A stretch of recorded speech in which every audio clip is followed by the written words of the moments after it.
बोल श्री कृष्ण महाराज की जय।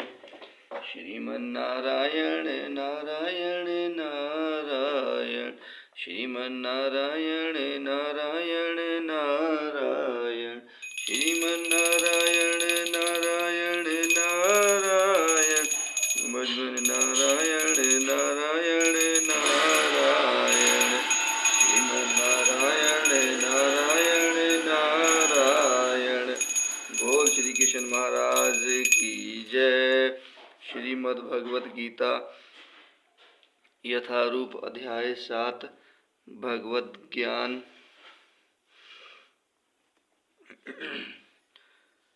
अव्यक्तं व्यक्तिमापत्रं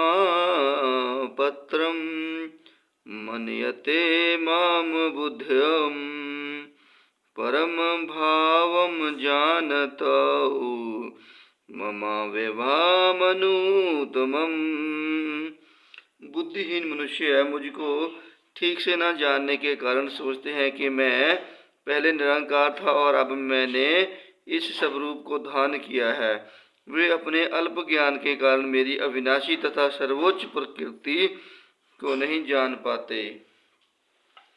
तात्पर्य: देवताओं के उपासकों को अल्पज्ञ कहा जा चुका है और इस श्लोक में निर्विशेषवादियों को भी अल्पज्ञ कहा गया है। भगवान श्री कृष्ण अपने साकार रूप में यहाँ पर अर्जुन से बातें कर रहे हैं, किंतु तब भी निर्विशेषवादी अपने अज्ञान के कारण तर्क करते रहते हैं कि परमेश्वर का अनंत कोई स्वरूप नहीं होता। श्री रामानुजाचार्य की परंपरा के महान भगवदत्त यामुनाचार्य ने इस संबंध में 2 अत्यंत उपयुक्त श्लोक कहे हैं। तवाशील रूप चरितम परम परकटष्टेम, सत्यवेन सातिवकतया प्रबलैश शास्त्रेम, परख्यात देव परमार्थ विदाम मतैश्रम नैवासुर प्रकृत्यम प्रभविनति बोधम। हे प्रभु व्यास देव तथा नारद जैसे भक्त आपको भगवान रूप में जानते हैं। मनुष्य विभिन्न वैदिक ग्रंथों को पढ़कर आपके गुण रूप तथा कार्यों को जान सकता है और इस तरह आपको भगवान के रूप में समझ सकता है, किंतु जो लोग रजो तथा तमोगुण के वश में हैं, ऐसे असुर तथा अभक्तगण आपको नहीं समझ पाते।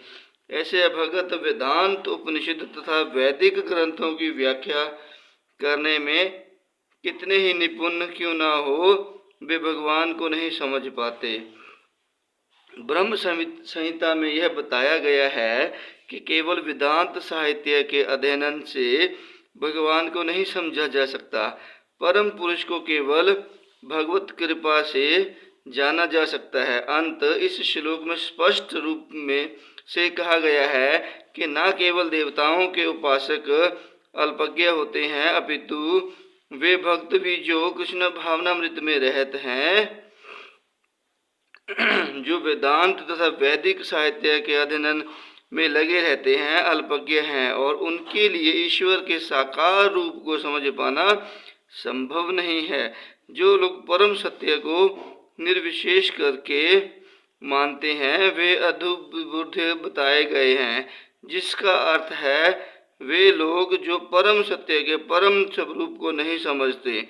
श्रीमद् भागवत में बताया गया है कि निर्विशेष ब्रह्म से ही परम अनुभूति प्रारंभ होती है, जो ऊपर उठती हुई अंतर्यामी परमात्मा तक जाती है, किंतु परम सत्य की अंतिम अवस्था को तो भगवान है। आधुनिक निर्विशेषवादी तो और भी अधिक अल्पज्ञ हैं, क्योंकि वे अपने पूर्णगामी शंकराचार्य का भी अनुसरण नहीं करते, जिन्होंने स्पष्ट बताया है कि कृष्ण परमेश्वर हैं। अंत निर्विशेषवादी परम सत्य को न जानने के कारण सोचते हैं कि श्री कृष्ण देवकी तथा वसुदेव के पुत्र हैं, या के राजकुमार हैं, या के शक्तिमान जीवात्मा हैं। भगवत गीता में भी इसकी भर्त्सना की गई है। अब जानती माँ मूढ़ा मानुषी तनुमाशी तम, केवल मूर्ख ही मुझे सामान्य पुरुष मानते हैं। तथ्य तो यह है कि कोई बिना भक्ति के तथा कृष्ण भावनामृत विकसित किए बिना श्री कृष्ण को नहीं समझ सकता। इसकी पुष्टि भागवत में हुई है। अथापि ते देव पदाम्बुजद्य परसादलेशानुग्रहीत एव हि जानति तत्व भगवन महि गणो न वान्यकोऽपि चिर विचिन्नवन।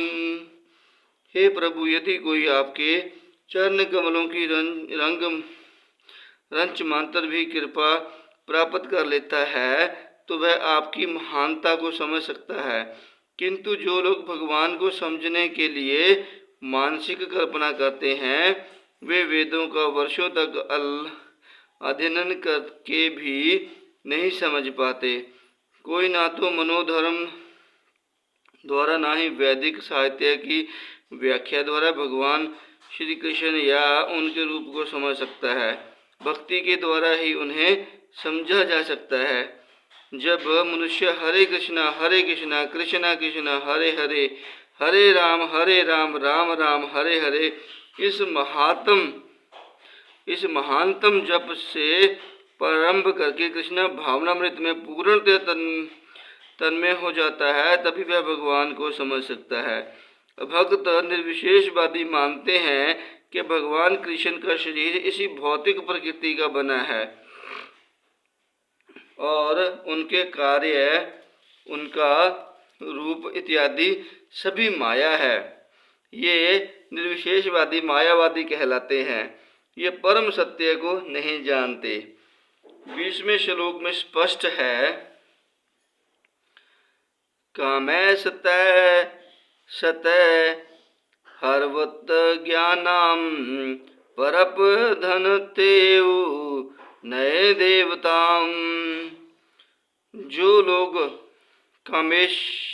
कामेच्छाओं से अंधे हैं वे अन्य देवताओं की शरण में जाते हैं। यह स्वीकार किया गया है कि भगवान के अतिरिक्त अन्य देवता भी हैं जिनके अपने अपने लोक हैं और भगवान का भी अपना लोक है।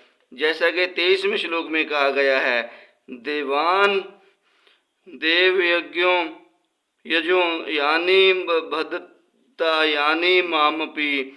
देवताओं के उपासक उनके लोकों को जाते हैं और जो कृष्ण के भक्त हैं वे कृष्ण लोक को जाते हैं। यद्यपि यह स्पष्ट कहा गया है, किंतु तो भी मूर्ख मायावादी यह मानते हैं कि भगवान निर्विशेष हैं और ये विभिन्न रूप उन पर ऊपर से थोपे गए हैं। क्या गीता के अध्ययन से ऐसा प्रतीत होता है कि देवता तथा उनके धाम निर्विशेष हैं?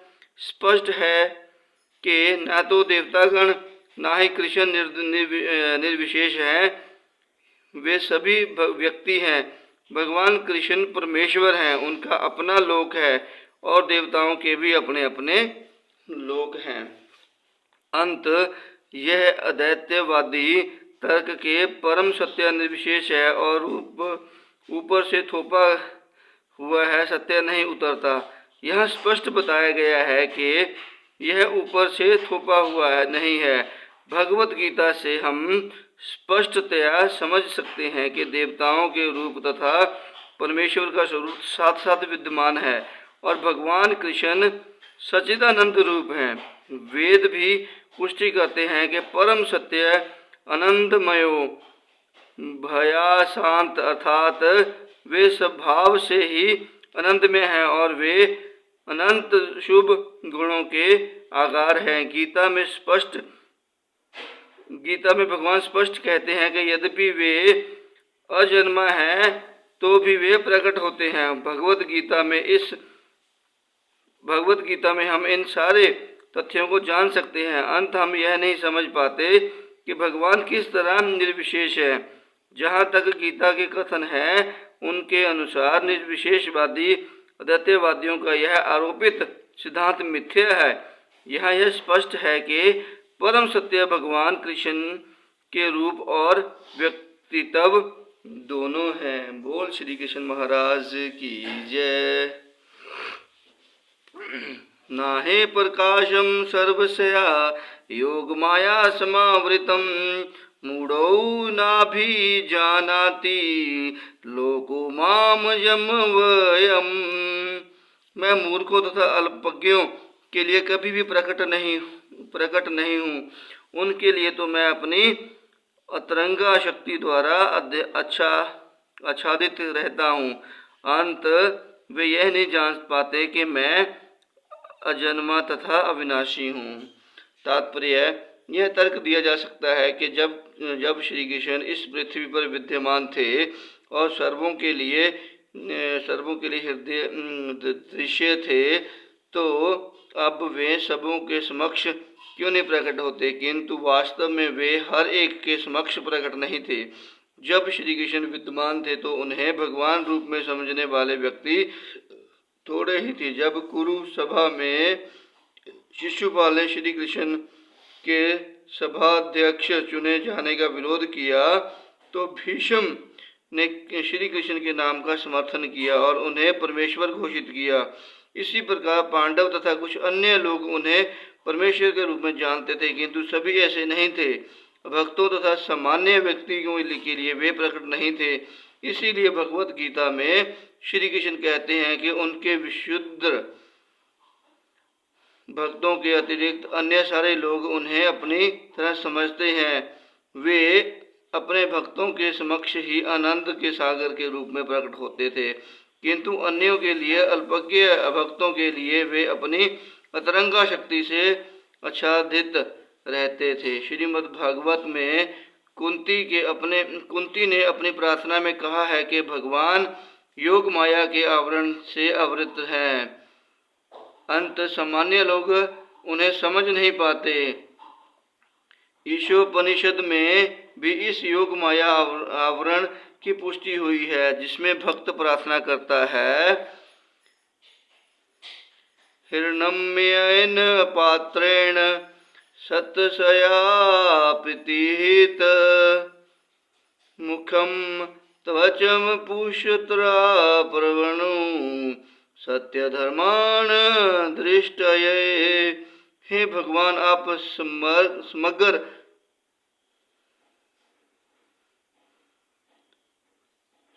ब्रह्मांड के पालक हैं और आपकी भक्ति सर्वोच्च धर्म है। अंत मेरी प्रार्थना है कि आप मेरा भी पालन करें। आपका दिव्य स्वरूप योग माया से आवृत है। ब्रह्म ज्योति आपकी अतरंगा शक्ति का आवरण है। कृपया इस तेज को हटा लें, क्योंकि यह आपके सच्चिदानंद विग्रह के दर्शन में बाधक है। भगवान अपने दिव्य सच्चिदानंद रूप में ब्रह्म ज्योति की अतरंगा शक्ति से आवृत हैं, जिसके फलस्वरूप अल्पज्ञानी निर्देशवादी परमेश्वर को नहीं देख पाते। श्रीमद् भागवत में भी ब्रह्मा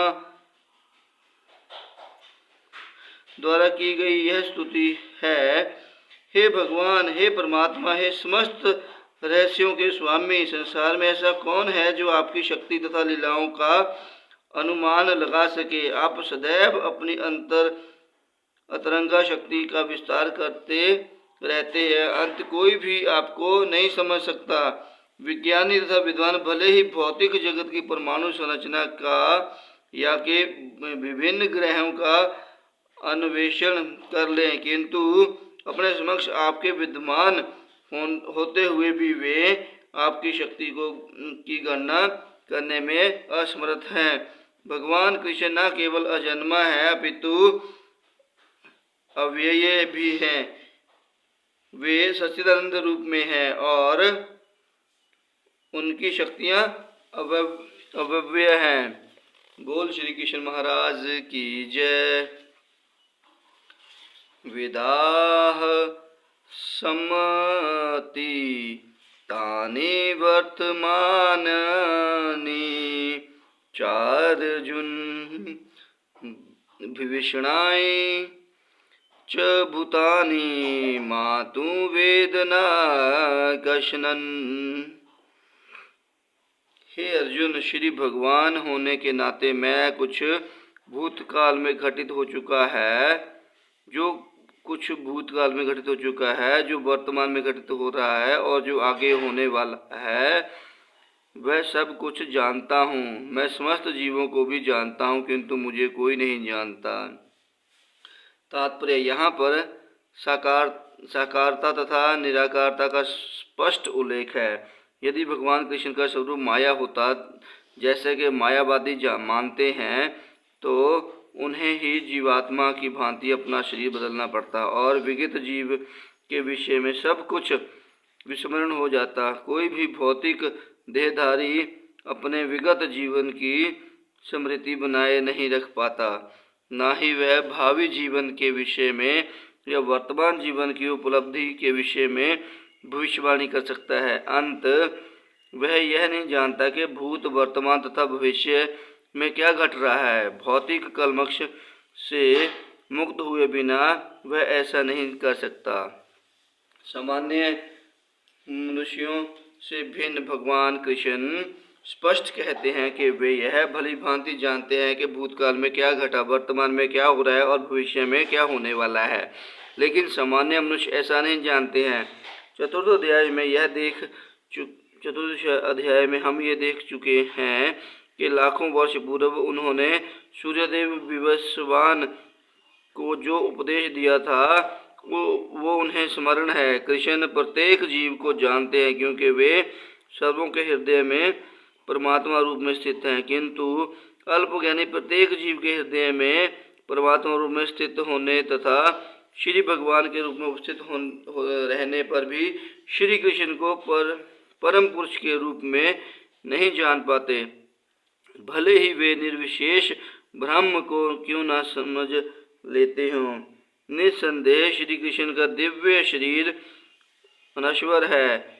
वे सूर्य के समान है और माया बादल के समान है। भौतिक जगत में हम सूर्य को देखते हैं, बादलों को देखते हैं और विभिन्न नक्षत्र तथा ग्रहों को देखते हैं। आकाश में बादल इन सबों को अल्पकाल के लिए ढक सकता है, किंतु यह आवरण हमारी दृष्टि तक ही सीमित होता है। सूर्य, चंद्रमा तथा तारे सचमुच ढके नहीं होते। इसी प्रकार माया परमेश्वर को आच्छादित नहीं कर सकती। वे अपनी अतरंगा शक्ति के कारण अल्पज्ञों को दृश्य नहीं होते। जैसा कि इस अध्याय के तृतीय श्लोक में कहा गया है कि करोड़ों पुरुषों में से कुछ ही सिद्ध बनने का प्रयत्न करते हैं और सहस्त्रों ऐसे सिद्ध पुरुषों में से कोई एक भगवान श्री कृष्ण को समझ पाता है। भले ही कोई निराकार ब्रह्म या अंतर्यामी परमात्मा की अनुभूति के कारण सिद्ध हो ले, किंतु कृष्ण भावनामृत के बिना वह भगवान श्री कृष्ण को समझ नहीं सकता। बोल श्री कृष्ण महाराज की जय। इच्छा द्वेष सम्मूतथेन धृन्द मोहेन भारत सर्वभूतानि सम्मोह सर्गे यान्ति परन्तप। हे भरतवंशी, हे शत्रुविजेता, समस्त जीव जन्म लेकर इच्छा तथा घृणा से उत्पन्न द्वंद्वों से मोहग्रस्त होकर मोह को प्राप्त होते हैं। तात्पर्य, जीव की स्वाभाविक स्थिति शुद्ध ज्ञान रूप परमेश्वर की अधीनता है। मोहवश जब मनुष्य इस शुद्ध ज्ञान से दूर हो जाता है तो वह माया के वशीभूत हो जाता है और भगवान को नहीं समझ पाता। यह माया इच्छा तथा घृणा के द्वंद्व रूप में प्रकट होती है। इसी इच्छा तथा घृणा के कारण मनुष्य परमेश्वर से तदाकार होना चाहता है और भगवान के रूप में श्री कृष्ण से ईर्ष्या करता है, किंतु शुद्ध भक्त इच्छा तथा घृणा से मोहग्रस्त नहीं होते। अंत वे समझ सकते हैं कि भगवान श्री कृष्ण अपनी अतरंगा शक्ति से प्रकट होते हैं, पर जो द्वंद्व तथा अज्ञान के कारण मोहग्रस्त हैं, वे यह सोचते हैं कि भगवान भौतिक शक्तियों द्वारा उत्पन्न होते हैं। यही उनका दुर्भाग्य है। ऐसे मोहग्रस्त व्यक्ति मान अपमान, दुख सुख, क्षत्रिय स्त्री पुरुष, अच्छा बुरा, आनंद पीड़ा जैसे द्वंद्वों में रहते हुए सोचते हैं, यह मेरी पत्नी है, यह मेरा घर है, मैं इस घर का स्वामी हूँ, मैं इस स्त्री का पति हूँ।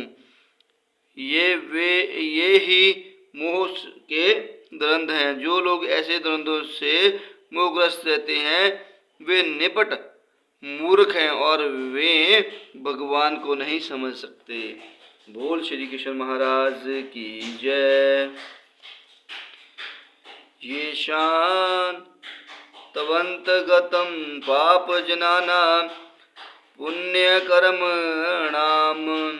ते द्वंद्वमोहो निर्मुक्ता भजन्ते मां दृढ़व्रता। जिन मनुष्यों के ने पूर्व जन्मों में तथा इस जन्म में पुण्य कर्म किए हैं और जिनके पाप कर्मों का पूर्णतया उच्छेदन हो चुका होता है, वे मोह के द्वंद्वों से मुक्त हो जाते हैं और वे संकल्प पूर्वक मेरी सेवा में तत्पर होते हैं। तात्पर्य: इस अध्याय में उन लोगों का उल्लेख है जो दिव्य पद को प्राप्त करने के अधिकारी हैं। जो पापी, नास्तिक, मूर्ख तथा कपटी हैं, उनके लिए इच्छा तथा घृणा के द्वंद्व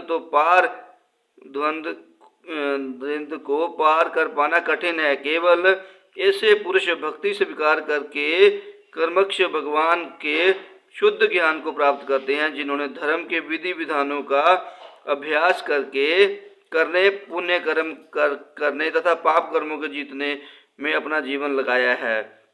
फिर वे कर्मक्ष भगवान का ध्यान समाधि में करते हैं। आध्यात्मिक पद पर आसीन होने की यही विधि है।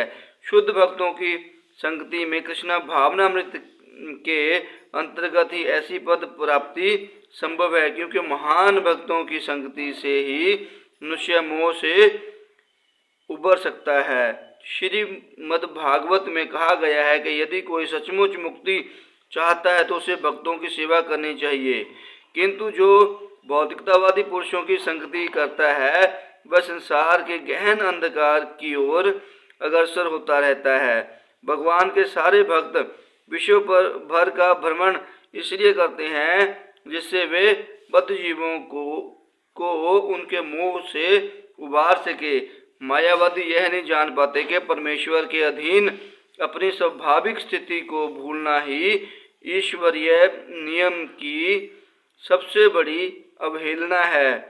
जब तक वह अपनी स्वाभाविक स्थिति को पुण्य प्राप्त नहीं कर लेता, तब तक परमेश्वर को समझ पाना या संकल्प के साथ उनकी दिव्य प्रेम भक्ति में पूर्णतः प्रवृत्त हो पाना कठिन है।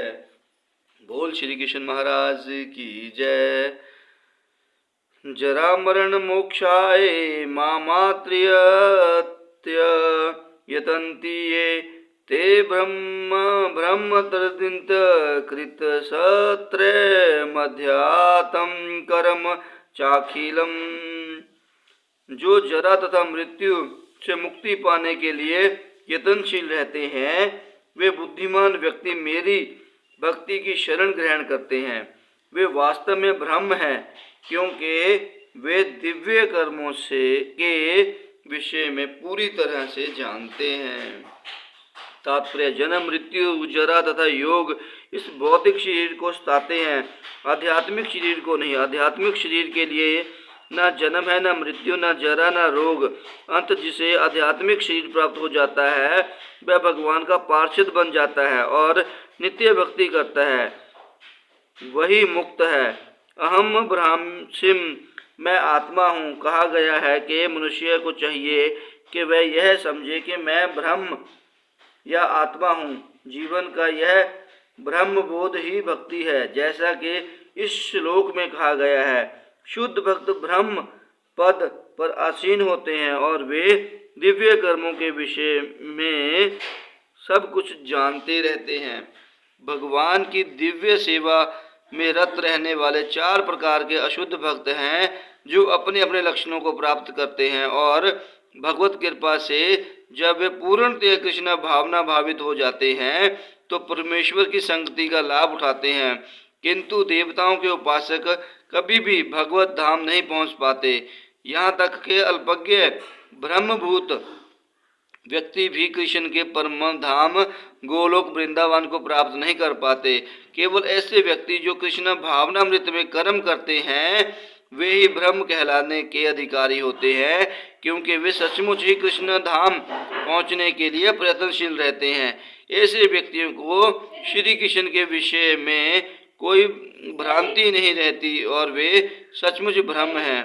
जो लोग भगवान के स्वरूप की पूजा करने में लगे रहते हैं या भवबंधन से मुक्ति पाने के लिए निरंतर भगवान का ध्यान करते हैं वे भी ब्रह्म अधिभूत आदि के तात्पर्य को समझते हैं, जैसा कि भगवान ने अगले अध्याय में बताया है।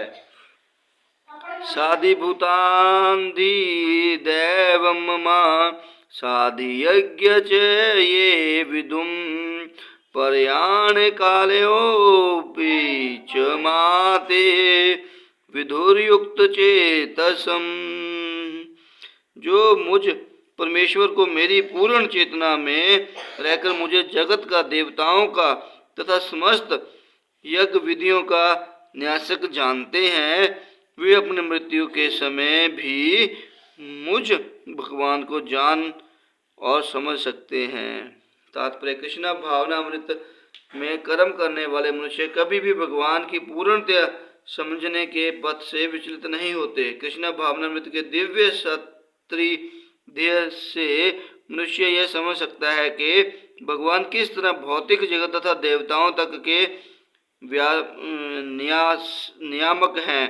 धीरे धीरे ऐसी दिव्य संगति से मनुष्य का भगवान में विश्वास बढ़ता है। अंत मृत्यु के समय ऐसा कृष्ण भावनामृत व्यक्ति कृष्ण को कभी नहीं भुला पाता एवं वह सहज ही भगवत धाम गोलोक वृंदावन को प्राप्त होता है। यह 7वां अध्याय विशेष रूप से बताता है कि कोई किस प्रकार से पूर्णतया कृष्ण भावना भावित हो सकता है। कृष्ण भावना का शुभारंभ ऐसे व्यक्तियों के सात्रिध्य से होता है जो कृष्ण भावना भावित होते हैं। ऐसा सात्रिध्य आध्यात्मिक होता है और इससे मनुष्य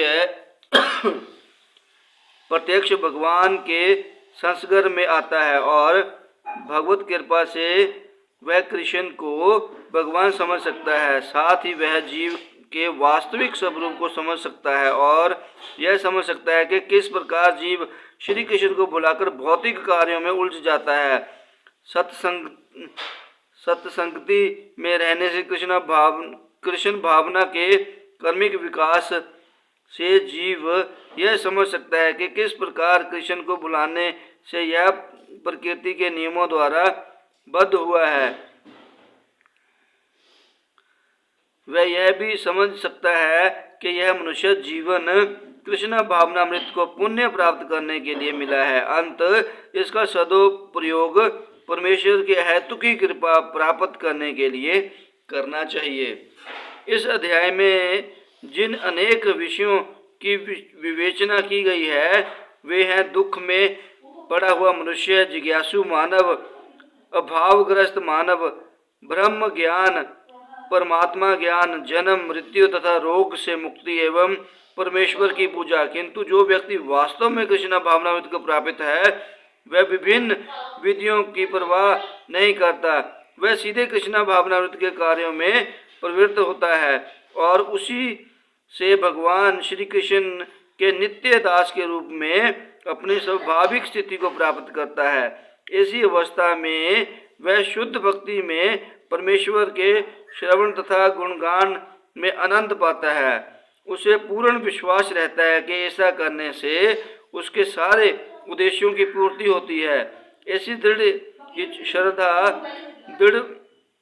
दृढ़ व्रत कहलाती है और यह भक्ति योग या दिव्य प्रेम भक्ति की शुरुआत होती है। समस्त शास्त्रों का भी यही मत है। भगवत गीता का यह 7वां अध्याय इसी नियम का सारांश है। इस प्रकार श्रीमद् भगवत गीता के 7वें अध्याय भगवत ज्ञान का भक्ति वेदांत तात्पर्य पूर्ण हुआ। बोल श्री कृष्ण महाराज की जय। श्रीमन्नारायण नारायण नारायण, श्रीमन्नारायण नारायण नारायण, श्रीमन्नारायण नारायण नारायण, श्रीमन्नारायण नारायण नारायण। बोल श्री कृष्ण महाराज की जय।